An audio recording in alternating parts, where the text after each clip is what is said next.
Hey everybody, thank you so much for joining us. Today we are talking to Eric Kerr from DoorDash. He has a huge passion for rituals and their impact in culture. We'll dig all into that. And what we want to do is tap into his passion and how DoorDash is using what we'll talk about is a not one size fits all approach and leverage that within space design to preserve culture and rituals. You'll also get a bonus theme of theater throughout the episode, which will be a lot of fun, and we're excited to dig in. My name is Rebecca Corliss, and I am joined by my co-host Omar Ramirez, and this is True Understanding.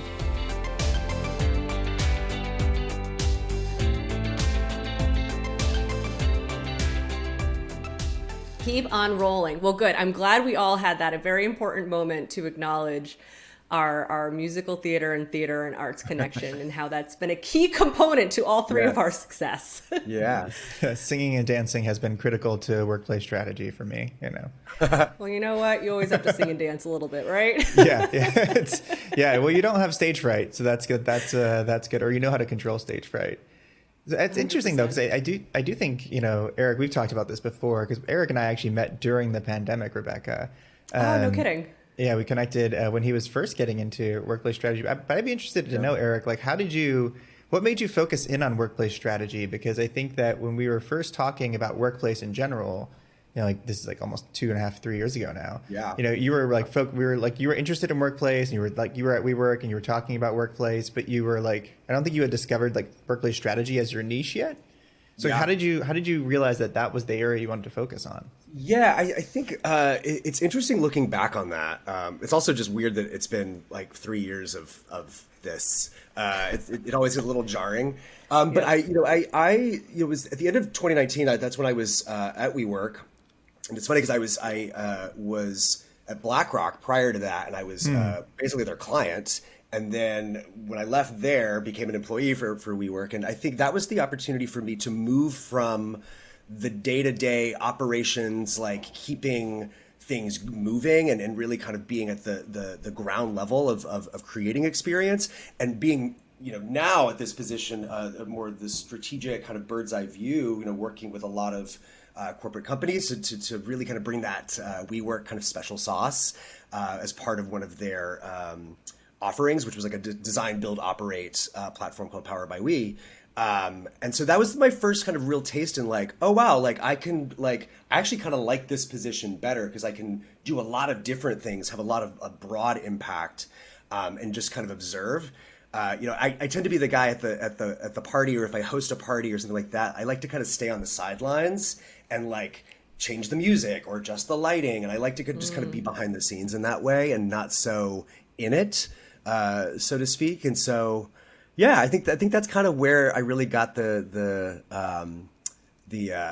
appetite for this type of work. It was during WeWork, and then I was part of the layoffs, the first wave of layoffs. So I started 2020 at home, unemployed, uncertain of my future, and then 2 months later, you all joined me. So basically, is how that played out. But I was an early adopter, apparently. But yeah. It's interesting. The jump from wanting to have like a wider berth or a wider like impact on the environment is, I think, why a lot of workplace strategists wind up going into what we do and wind up wanting to do that, because you can have a bigger impact on not just the physical space, but also the culture. Yeah. Yeah. And I think that, you know, going a little deeper in my memory, I think it was really more of the design aspect, because I don't come from a design background, but I am, you know, I've got a good eye. I'm a creative person. You know, this is not a Zoom background. This is actually my home, you know. And I think that it was just a great opportunity to bring the operational knowledge and bring some of the, like, how do we create an experience? How do we bring that hospitality piece, like more like top of funnel, as we're designing things, to make sure they actually function and they're not just like pretty, but they actually like serve a purpose and they actually contribute to the work that people are doing, and they can help to support the culture. And as the culture evolves, how does this space and those things evolve? Where I felt like being at the downstream of operations and workplace experience, you kind of just were like, well, this is what I got. Like, I guess I got to deal with this. I don't know what they were thinking, but like, they weren't thinking about me. They weren't thinking about how this space, it comes alive. And so I think that was exciting to be able to be at the forefront of that work. So that's perfect. So let's dig into that a little bit and bring it into maybe the DoorDash perspective, because you're obviously doing this great work here. So we talked before that DoorDash has a really specific, not one size fits all approach to design and using that. And I love that line. Yeah. What does that mean? Tell us what that means. Well, I will say that's my line. I don't know if we've really fully taken that on as a whole. Eric but I Kerr. will say yes, just putting in the quotes. But I think what it does allude to, what it kind of like circles back is really DoorDash as a company is about empowering local economies. It's about like the uniqueness and that unique flavor of these different areas, not just major cities, but like as a last mile logistics company, it's like we're thinking about those small towns. We're thinking about those mom and pop shops that aren't able to really do this kind of, this digital kind of platform on their own. And so really kind of leveraging the app in that way. And so it's kind of like a hat tip to that. It's like, okay, well, with my team, a small but mighty team, workplace strategy, there's 3 of us.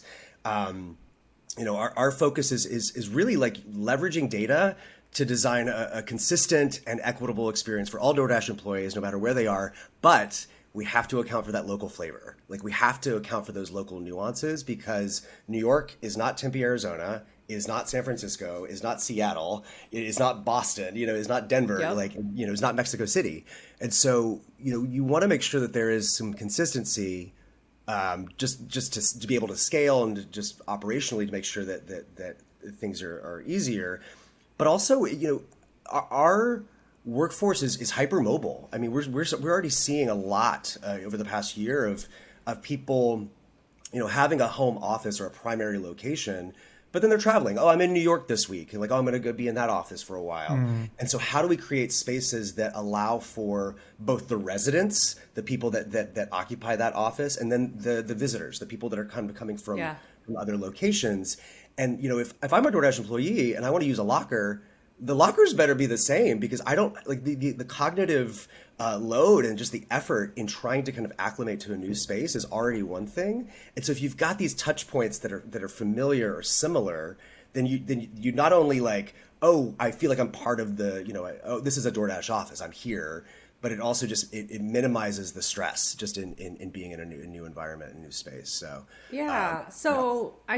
That's interesting. So I'm hearing you want these consistent touch points, so it all feels cohesive within DoorDash. That makes a lot of sense. It brings that comfort, makes going in between offices easy, seamless, as you're saying.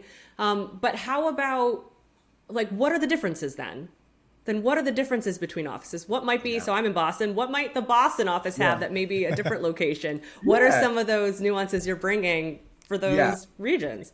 Well, I think, so great question. I think that it is very much, it requires some exploration. I think it requires really kind of a deep understanding of the people. And it's not just like, okay, well, is this an engineering hub, or is this a marketing, or is this a sales? Like, those things are important, but it's also like, we were getting into, what's the commute like?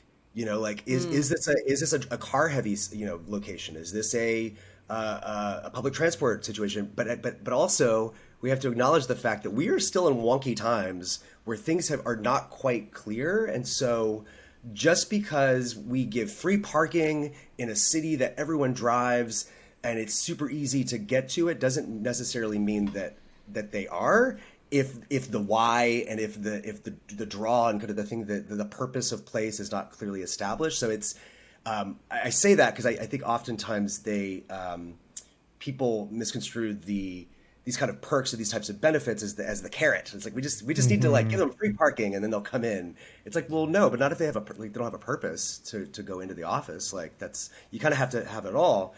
And so it's everything from logistical stuff. All the way down to just the way it, with arts and graphics, honestly. So when I started, we were finishing up our Tempe office. We were expanding our SF office.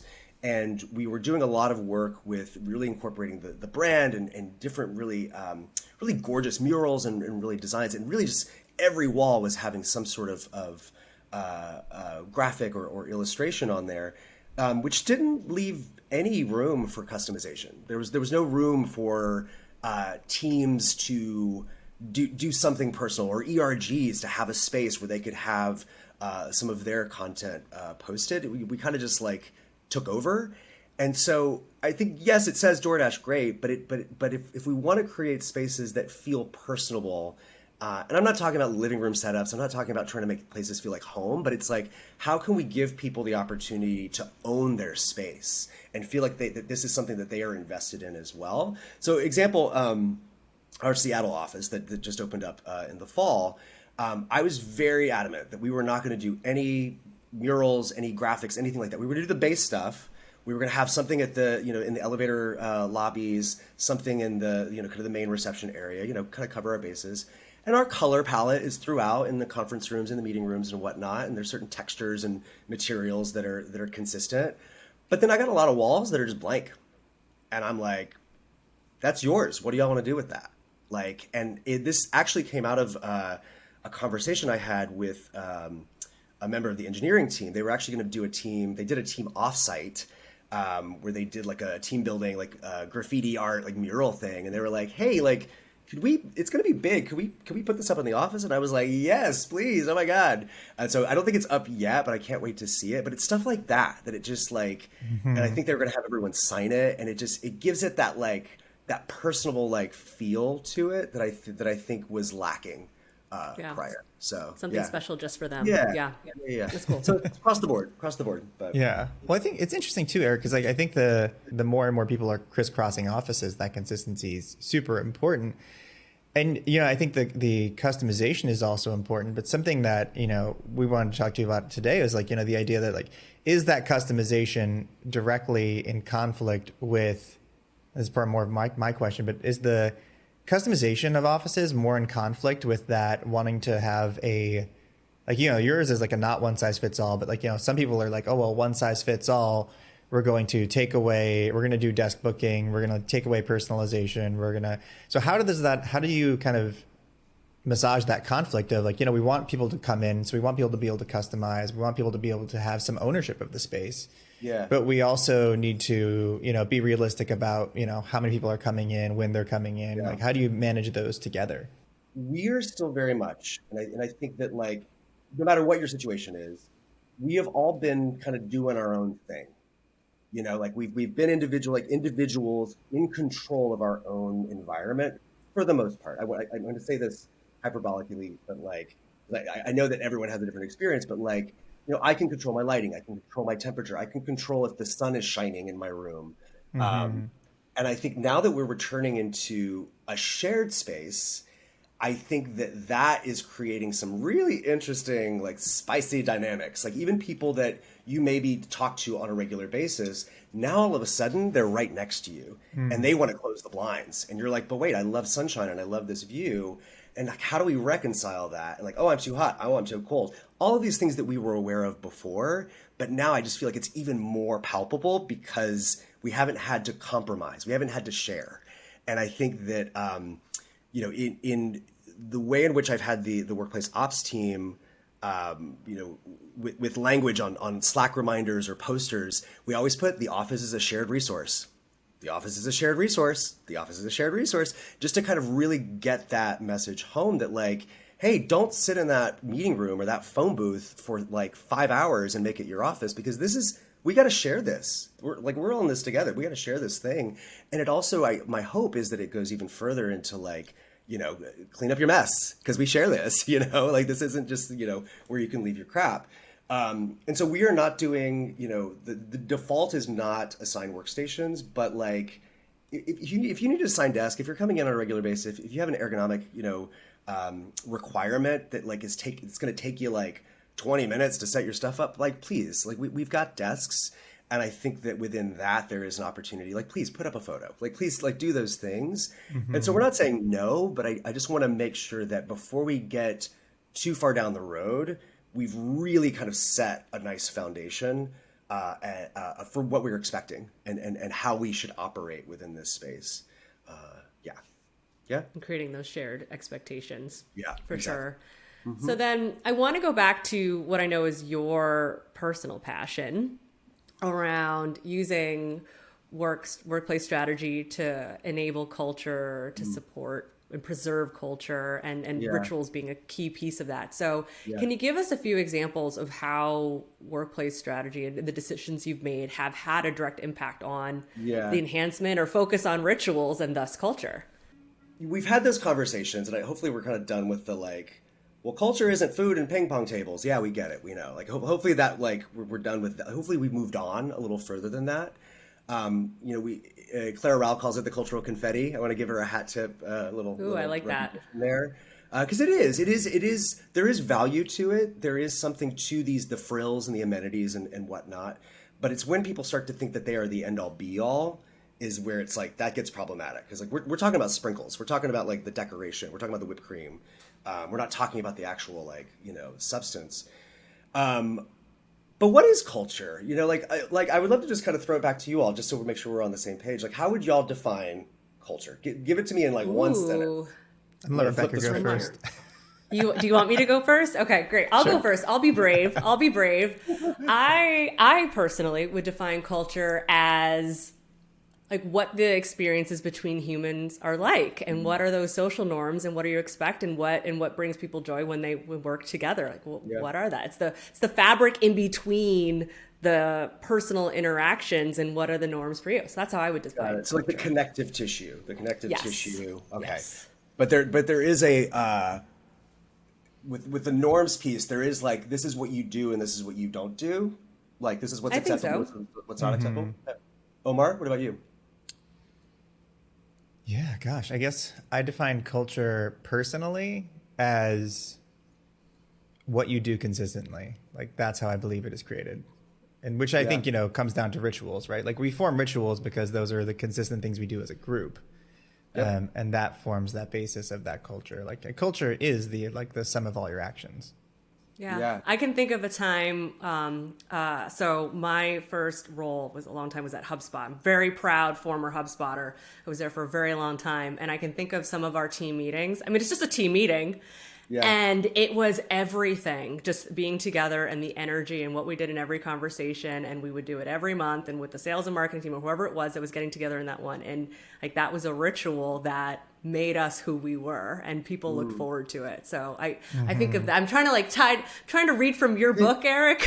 Yeah. No. But this is good. But I'm curious though. Is like, did someone, was the value of that just innate? Did y'all just feel it, or did someone call it out? Was it named? Was it identified?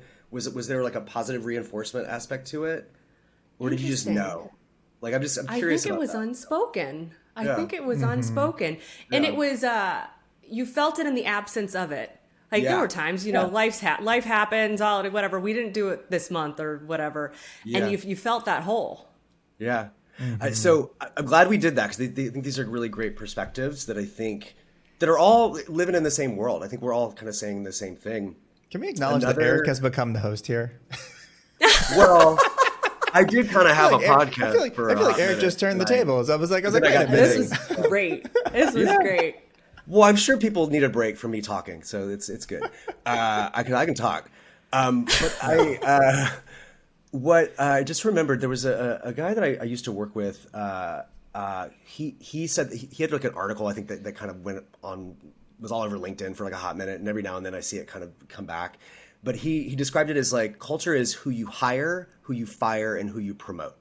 And I think what's in that is the who gets rewarded, who gets punished, and who, it's with everything within that, like who gets invited into the group, who gets ostracized, like, and it is kind of goes back to these very, if we go back to the cavemen or kind of something more primal, it is these kind of base actions in response to like what you did or a behavior. Yeah. And I think it's like the good stuff we want to repeat and we want to continue that, but then like there's got to be some sort of like feedback loop or like affirmation that like, is this the right thing? And I think what's really fascinating about right now, and we talked about this the other day. Now that people are coming back into a shared space, and even though you may work for the same company, you may be on the same team or maybe not, because pre-pandemic we had the opportunity to passively observe what was okay, what was not okay. Like, how do I behave? How do I not behave? And so now all we know is just kind of the whatever view of work or whatever view of coworkers that we have. And there have been, some interesting moments, not just in the workplace, but even virtually, like, our all hands that we do via Zoom. It's like there's a chat thing, and it's interesting to see just some of the things that come up in the chat, because it's like, oh wow, we're bringing in a lot of different people that never interact with each other on a regular basis. Maybe we should turn this chat feature off. Like, maybe this is not a good idea, but it is an interesting like petri dish to kind of see what does come up. The thing that I wanted to get at is that, as we start to co-locate, as we kind of start to share this space and these things kind of come up, the good and the bad, I think we start to see things that we're like, oh wait, do we allow that? Is that something is that a behavior that we allow to do? And beyond that, there is this friction between old and new, and this idea of what our culture has been this whole time. But oh, wait a minute, now that we're co-located, wow, I didn't realize how much we had grown or how much we had changed, because I didn't have visibility into that. And so I'm still thinking that we're like, oh yeah, we're this culture. And it's like, no, we're not. Like, by nature of the world and everything that we've had to deal with, I think for companies that have lost, that have gained people, it's going to evolve, and it needs to evolve. And I will say that anything that you're trying to bring back from pre-pandemic, probably a bad idea, because if it didn't make it through, then it obviously was not worth shit. Like, it obviously didn't like mean anything to the company, because you would have preserved it, you would have nurtured it, you would have cradled that tradition or that ritual through the rough times. I think you're right on. And can you glue? So we might have missed this when we got really psyched to do when you threw it back to us and let us define culture, and you put us in the hot seat, which I loved. Glue this to workplace strategy for me. Yeah. So I think we're getting a lot in regards to this fundamental idea about rituals and culture and who we are and these norms and values. So glue this to workplace strategy. And how does workplace strategy make this possible? What is its role to play? Yeah. So someone once said to me that the office, the built environment, is the physical manifestation of culture. And I think like, okay, cool. Like, I'll agree with that. And I think that in many ways, my team, we're really kind of the only ones thinking about this in this way, who are thinking about the physical space and what is this intersection? How do we create this platform or this stage for these people to come and act out these rituals, to act out these behaviors? And so with the workplace strategy team, it's really that. It's really just like asking the questions, doing the discovery. I think the first like 6 months I was with DoorDash, I just like, and this was Zoom. This was all Zoom. I just went through Workday, and I just like picked out random people. Like, and then, I would just like set up time, and I would talk to them for 20, 30 minutes and take notes. And then I'd say, hey, can you give me like 2 names of people that I should talk to? And I just did that, like organically. And through that, I kind of I saw the web. And then it was interesting how it kind of converged into like, well, who are the gatekeepers? Who are the influencers? Who are the people that have like the most connections or the strongest ties?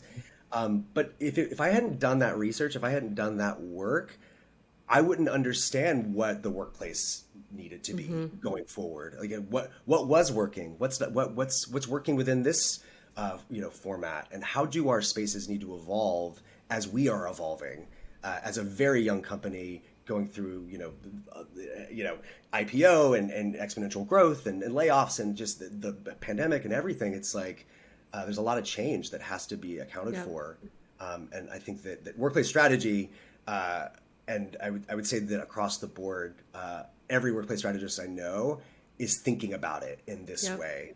That is more than other teams or other professions. Well, so one more. I have go one ahead. more on this, and then I want to throw it to you, Omar, because I know I've been very excited. It must be the theater metaphor that I am just loving. I keep on coming back too. I said the stage, right? I'm impressed. I'm impressed. So then, okay, your metaphor of a workplace is a stage. The built environment is a stage. Love that metaphor. So then, where's your favorite stage? What's your favorite stage in the built environment? Like within DoorDash, or we're like. I'll let you run with it. You can pick What we're DoorDash or Yeah. what you've seen, like the best Yeah. type of built environment stage that has allowed Yeah. employees to really live their culture and rituals. Yeah.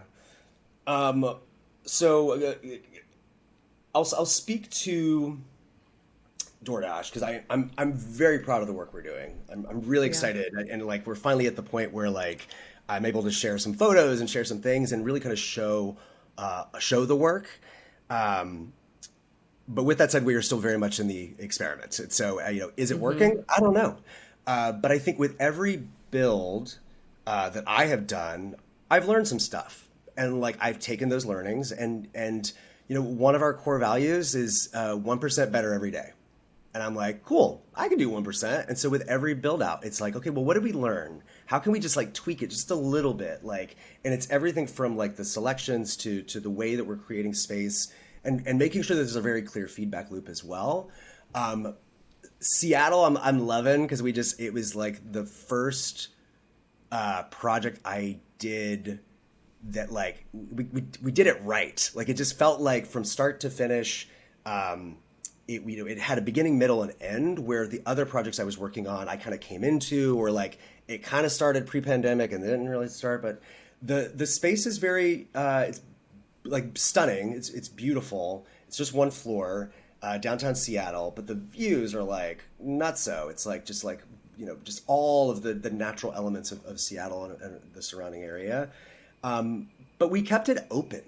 Like, and I think that, in order to have the flexibility, in order to be dynamic, in order to do all those things that we've been talking about, you got to have the space. And I think that we've done a good job of really just kind of creating a blank canvas.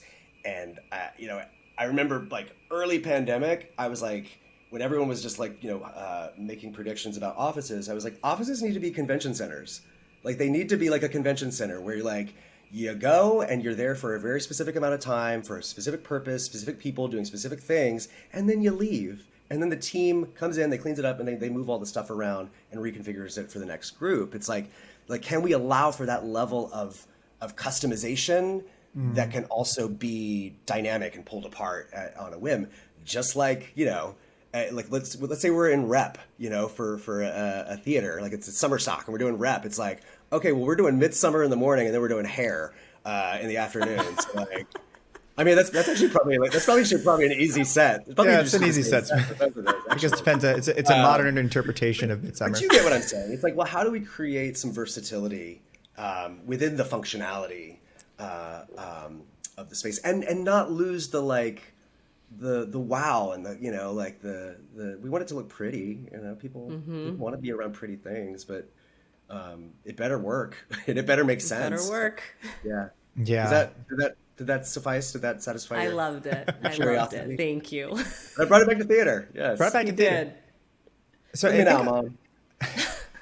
I think on the theater front, I think to keep this narrative of theater going, the point you touched on about storytelling, Eric, like nobody knew about that ritual, so it didn't make any sense, right? Like if you don't keep telling that story and you don't keep that like storytelling going, that's how cultural elements kind of go to die. Yeah. Is people stop talking about them. You stop, for lack of a better term, indoctrinating people or bringing them into the circle and saying like, hey, like onboarding is a great example of this. Onboarding is about expressing your culture to new hires and in a sense, indoctrinating them into how you work at that company and how the company culture functions. And I think that that's an interesting thing you pointed out. It's like that can create friction as well when you're not doing those things and like keeping those things going. But also when you're changing the way of working, there is that re-education of people about like, re-educating them about like, hey, this is the way we're going to be working going forward. Here's how you might need to adapt. how are you, I guess, how are you addressing that friction right now, or how are you thinking about addressing that friction of those old ways of working, which, I guess, the pandemic ways are now the old ways. And now we're like, hey, we're moving forward. This is what we're doing now. Like, how are you thinking about addressing that friction? What we're seeing is a lot of people that are going back to their old ways. And I think what's concerning is you got the young people, you got the new people that have never worked in a corporate space, that have only seen like in movies or like on TV, like how they're supposed to be. And they're just trying to figure out like, well, wait, how do I do this? And so like, they don't even know what to do. And so what I'm anxious about is, I was having a conversation the other day, is that, oh no, we've got these early adopters that are coming in, and because we don't have clearly defined, rules for certain things, they're going back into their bad behavior. But then I've got the young people that are coming in and they're seeing the bad behavior. No, don't do that. So there's like, oh, how do we kind of cut it off at the pass? But at the end of the day, it's like, I'm in workplace strategy. Like there's only so much I can do. Like there's only so much influence that we can have on a very grassroots kind of level. And then at some point, leadership or something has to kind of come in and help to like elevate that upwards. And so, trying to work cross-functionally with our other partners, our technology partners, really making sure, this year, I keep on saying it to my team, implicit has to be explicit. Thank you, Darren Murph, for that one. But it's just like, we got to show our work. We got to over communicate. We've got to really clearly articulate, because if we don't assume that people know what they should be doing. Like, let's just not assume that. And I'm also really, really excited this year. I want to kind of partner more with our learning and development, and like what are we doing in the realm of like manager training? What are we doing because we know that like managers are struggling. Managers were struggling before the pandemic, So I think that is there a way that we can piggyback, which is what we've been doing a lot of, honestly. Like we've been piggybacking off of like capturing data from team onsites to figure out like, okay, well, this is what drew you in, and this is what happened, after the fact. But are there ways in which we can make sure that what is being, shared with managers as it relates to how do you run a Zoom meeting, and how do you coordinate, hybrid teams that are across, different time zones? Is there a way that we can go, hey, well, the technology and the place and all that stuff is over here. These are tools that you're going to have to like, let us help you teach them how to use these tools. And I think that's where you can start to create a little bit more, what's the word? Like momentum, they just momentum with more people kind of being on the stage with you. I'm sure they'll leave it back to you. But, it's the collaboration you're talking about is really smart, because a lot of us have seen that. You can imagine working with L&D on, you talk about manager training, but it's manager training, onboarding, et cetera, especially when we're thinking about in the effort of culture, these rituals, like what makes us who we are. That's the classroom version of that, and other programs, I'm sure. And then the built environment has its role to enable and preserve and continue that. It's a great collaboration that you've designed. And it's interesting how it really trickles down. I think it's on every level, all the way down to like, what does your email signature look like? It's just, it's like all the way down to that. And I think that how do you stay consistent? How do you stay consistent with that? And how do you make sure that like people understand the weight or the value? You talked earlier about your kind of previous role where you just like, everyone felt it. They felt that energy, and like that was enough positive reinforcement to keep it going. And so it's like, well, how do you keep that going? And if it starts to like go the other way, like, you don't want to like reprimand people, but like, a lot of, we're make it clear. You gotta make it clear, like, performance reviews have just started for the, annual cycle. And, we are all about linking things back to values. And so I think that is a good way to go, okay, well, what are your values? How are those reflected in every little thing? Even the most like mundane, example, like how do y'all deal with like trash in the office, like how does that link back to that? Because it's all connected. Like at the end of the day, like your core values are what the foundation of everything that you're doing, down to the silliest stuff. So it's a good way to loop back. I think your point about the explicitness is really, really good, Eric. And I think the idea of like, you can only affect so much as a workplace strategist is actually a really, I think, thing that people listening who are workplace strategists should take into their hearts a little bit and just understand there's only so much in your realm of influence and control. At some point, you have to let you like, it's like being a designer of a space. You design the space and then humans go into it. And humans will do what they will in that space. Like they'll do things you would never expect them to. Like, that's a trash can, not a chair. And they're like, it's a chair now. And you're like, okay, well, great, now it's a chair. Yeah. And like that stuff I'm trying happens. really hard not to sing "Let It Go" from Frozen right now. I don't know why. I've seen that movie like once, but I've seen that movie a lot. Yeah, it gets. You've seen it a lot. How many times have you seen it? I have kids. It's like, more than 5. Way more than 5. But you do. You got to let it go. And I think that like there are lessons to be learned. There are things that you can take away. But like, the grip, the control over it's just not like Anyway, and it's also just not us. Like, I think that there are partnerships that need to be forged. There is awareness. There's education. There's all of that stuff on so many levels. And I think that we did ourselves a big disservice. And I'll say the royal we of like workplace experience, because I think we were kind of leaning into the magic. We were leaning into like, oh, it just happens. All of these things happen. And I think for some of us, we're like, no, it's work. Like it really is. There's a lot happening behind the scenes. It's work. And I think that back of house needs to be front of house. Like all of that stuff has to be front and center. We don't need to educate everybody in what we're doing, because that's not their job. They do other things. But I think that there's still an opportunity for us to educate and to just make people aware. Optics is everything, and so it's like, why not show? Why not just show the work? Show it. And so, Eric, I'd love to put you on your trash can seat. No, I'm just kidding. I'm just attempting to make a joke. How'd you know I'm sitting on the trash can? Put you in the hot seat. Okay. Trash seat. And I'm tempted to play with it. Okay. We really want to give our listeners and viewers the chance to get something great and actionable from you. And so for those who are maybe in the early journey or early new focus on thinking about how workplace strategy can impact culture and building rituals and helping preserve rituals, what is a really nice tactical hands-on tip you can give for those that want to pursue this and they want to take a first step? Yeah.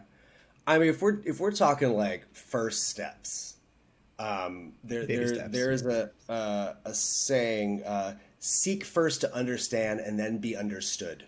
And I think that sometimes we come in guns blazing thinking we know like how to solve the problems, but like, let's understand first. Like, let's make sure we really get to the lowest level of detail. And we're really, seeking the truth. And because oftentimes I think we get hit with requests or requirements or those types of things. And it's like, well, wait, what are you really saying? What are you really trying to get at? So I would advise that. I would say like, really go deep. You think you've gone deep, go deeper. Like go deeper. In that. And then just, right now with us, honestly, it's observation. It's like, make a choice and do it, commit. Like now I'm talking about like an actor who commits. Like I was talking to a friend the other day about like, you've seen someone on stage or an actor that like didn't fully commit and you just feel so awful for that person. You're like, oh, this is embarrassing. Yeah. But when someone has that confidence and that like, I'm going to commit to what I'm doing right now, even if it's the most absurd thing ever, you like, believe oh it. My God, brilliant. This is amazing. Yeah, and I think that we've seen so much analysis paralysis. We've seen so much anxiety around, and I understand it's like this is money, this is people's lives, this is like there's going to be lasting ramifications to a lot of these things. We're talking about like leases for 5-10 years or whatever, but like at some point we have to move forward, make a choice. Just make a choice. It may not be the right one. It's not going to be the right one. I can guarantee you it's not going to be the right one. But like make a choice and go, and then learn from it. Improve 1%, right? Yeah, that 1% improvement. Yeah. And if you just do 1%, if you really mess up, you just course correct a little bit. You haven't gone too far down the road. And you go from there. Which I've done like 12 times in the past, 2 years. Of course. Well, Eric, this has been fantastic. This has been a lot of fun, frankly. This has been great. Super fun. So do it tomorrow. We'll be back tomorrow. We'll do it tomorrow. See you tomorrow, same time. But it's been our pleasure. Thank you both for having me. I really, really appreciate it. I felt very honored. And so hopefully people got something out of that. And what if everyone decides they want to like quit being workplace strategists and become actors? Oh, they won't. They won't. They'll all want to grow up and be Eric Kerr. It's going to be great. Careful with that. Oh. But thank you both. I really appreciate it. This was great. It was awesome. Awesome. Hey there, this is Omar Ramirez, co-host of the True Understanding podcast. If you've enjoyed this episode, please leave us a 5-star review to help us expand our reach and grow our community of workplace leaders. If you'd like to suggest a topic or guest, please drop us a line at trueunderstanding.vergesense.com. The True Understanding podcast is created by VergeSense. Over 130 global companies rely on VergeSense for a true understanding of how their workplaces are used, so they can continuously and confidently optimize spaces to reduce costs and improve employee experiences.